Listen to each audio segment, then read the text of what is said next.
summer job at the new and improved Freddy Fazbear's Pizza. I'm here to talk you through some of the things you can expect to see during your first week here to help you get started down this new and exciting career path. Now, I want you to forget anything you may have heard about the old locations, some people still have a somewhat negative impression of the company. That old restaurant was kind of left to rot for quite a while, but I want to reassure you, Fazbear Entertainment is committed to family fun and above all, safety. They've spent a small fortune on these new animatronics. Facial recognition, advanced mobility, they even let them walk around during the day. Isn't that neat? But most importantly, they're all tied into some kind of criminal database so they can detect a predator a mile away. Heck, we should be paying them to guard you. Now that being said, no new system is without its kinks. You're only the second guard to work at that location. The first guy finished his week but complained about conditions. We switched him over to the day shift.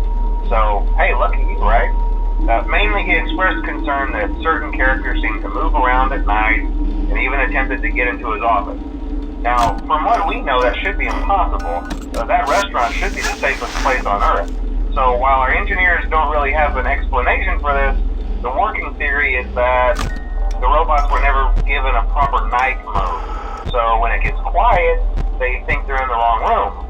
So then they go try to find where the people are, and in this case, that's your office. So our temporary solution is this. There's a music box over by the prize counter, and it's rigged to be wound up remotely. So just every once in a while, switch over to the prize counter video feed and wind it up for a few seconds. It doesn't seem to affect all of the animatronics, but it does affect one of them. And as for the rest of them, we have an even easier solution. You see, there may be a minor glitch in the system, something about the robot seeing you as an endoskeleton without his costume on and wanting to stuff you into a suit. So hey, we've given you an empty Freddy Fazbear head. Problem solved. You can put it on any time and leave it on for as long as you want. Eventually anything that wandered in will wander back out. Something else worth mentioning is kind of the quartz modern design of the building. You may have noticed there are no doors for you to close. But hey, you have light, and even though your flashlight can run out of power, the building cannot. So don't worry about the place going dark. Well, I think that's it. You should be golden. Check the lights, put on the Freddy head if you need to. Keep the music box wound up. Piece of cake. Have a good night, and I'll talk to you tomorrow.